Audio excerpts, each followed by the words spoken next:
Hello, cyber citizens. Welcome to AVK classes. This is Facto-Science. In this section, we explain the science behind mysteries, fiction, technology, etc. Before starting with the topic, here is Facto-Science question. Who created the first worm on the internet? Stay tuned to find out the correct answer. Now get ready to flex your brain muscles because we are going to get started. Hacking by definition is when an unauthorized person gets into a computer system and have access to information which they aren't supposed to have. When someone says that their Facebook or Twitter account is hacked, it is not actual hacking. It is just someone happens to have figured out what your password is.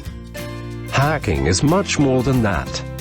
Hacking into someone's personal account may be devastating, but it is not on the same level as breaking into a company's whole infrastructure and stealing 1 billion passwords.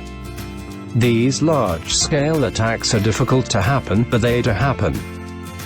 For example, Yahoo's infamous hack, already one of the worst in history, is even worse than previously thought. Previously, the company estimated the hack affected 1 billion accounts. Now, according to new information, all 3 billion user accounts it had in 2013 were affected by the security breach. That's the reason why companies have to be really vigilant to protect against hackers. There are 3 major types of hackers. There are black hats, the hackers who are basically bad guys. They hack into the system to steal information or cause damage which is illegal. There are also white hats, the hackers who are either breaking into their own systems or hired to break into other people's systems in order to test out vulnerabilities which can then be fixed.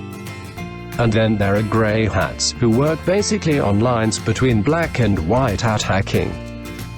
They don't intend to cause damage, but still, the things that are illegal, like breaking into systems without being hired to do so. They won't steal information but will publish the vulnerabilities online. In all the 3 cases, the techniques used in hacking is largely the same. In short, a white hat should do the same thing which a black hat would do in order to break into the system. One of the main things white hats do is penetration test, or pen test, in which you test the system for vulnerabilities and fix them. The first step in pen test is reconnaissance, where you gather data about the target to find the best way to hack into the system. For example, like finding out the kind of operating system that the target uses so that you can design an attack tailored perfectly to leverage the vulnerabilities of the operating system. There are 2 different types of recon, active and passive. Passive recon is where the hacker tries to gather information without actively interacting with the systems. Like gathering information which is available publicly, or stealing old hard drives that the target threw away. Passive recon usually takes time, but it is very difficult for the target to detect that they are being targeted. Active recon, on the other hand, is when the hacker tries to learn valuable information about a company by interacting directly with the company's systems. Hackers can get information quickly this way, but it is also easier to detect. This is because companies can track which computers are communicating with its central server, and can take actions when they find out that some unknown computer is trying to access its information. So a white hat can test for system vulnerabilities by doing some active recon to check whether the protection is good enough to prevent black hats from breaking in. Usually, they start from looking for open connections or ports. Each open port acts like a link between a device and internet where data can be exchanged. It can be dangerous because a hacker can use an open port to send codes that attack the machine. As a white hat, once you have found an open port, the next step is to see what kind of hardware is running the port and what operating system it uses. And if you find out that a black hat could collect enough information from the port to launch an attack, then you might have to rethink the ports that you have opened, or find ways to stop machines from disclosing information.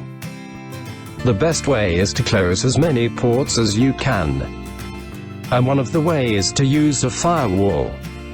Firewalls keep track of a computer's open ports, and make sure that the only ports that are open are the ones that need to be open. The next step in protecting against attacks is to make a list of hardware and operating system versions that you are running and see if they have any known hacks. When people find ways to exploit an operating system or software, the exploit will be usually published online. Then, the company that makes operating system or software will try to patch the vulnerability. Of course, a black hat could also come up with new exploits and use those. But that takes much more effort and time, so protecting against known ones will reduce your chance of being hacked. Another part of pen test is concerned with websites. Every website has pages which public can access and ones which they can't. These private pages are used by websites to store useful information that is used to run the website, or confidential data like usernames, passwords, etc. Ideally, this page shouldn't be visible to anyone just by typing some random URLs. But if they can, that may cause a serious issue. And in order to check whether a black hat can visit these pages or not, you can use programs such as crawlers. It is a program that automatically maps the site by visiting different links and directories and opens up pages regarding the websites. If these pages share vital information, then they need to be addressed. And also, if a crawler runs into an error page, the information disclosed on the error page also can be leveraged. So it is necessary to cross-check whether the error page of the website is not disclosing any vital information or not. Another part of website test involves pages that use forms, like where you type in your details. And if these forms are not set up properly, then black hats can use forms to send in malicious codes into the system. These codes can be used to fish out important data from the database, for example like previously filled credit card details, etc. So it is necessary to make sure that a website checks its form inputs for anything that looks suspicious, and test those protections by trying to break through them yourselves. There are many more steps to a penetration test, but these are some of the basics. Once the test is done, it is time to go through the results and fix any vulnerabilities. Although no system can be 100% hack-proof, because black hats keep on coming with new creative ways to exploit the system flaws. But as long as white hats remain vigilant and stay one step ahead of black hats, there should not be any problem. Hope you liked the video. If you do, please hit the thumbs up button to let us know. If you have any comments, suggestions and ideas for future videos, please do comment below. Also, don't forget to subscribe to AVK Classes because we make videos every week. And please do press the bell icon to get notified whenever we post a new video. You can follow us on Twitter. Also, like our Facebook page. All the links are provided below in the description. Thank you for watching. Now coming back to our fact or science question. Robert Morris in 1988 created what would come to be known as the first worm on the internet. At the time he was a graduate student at Cornell University, and created the worm not to cause damage but to give him an idea of size of the web. However, a design flaw caused the worm to replicate itself at higher levels than Morris has intended, overloading systems and causing significant damage. Hope this video created a spark in your gray cells and helped you to understand the intricacies. We will meet again soon with another video. Till then, stay curious and keep learning. Thank you.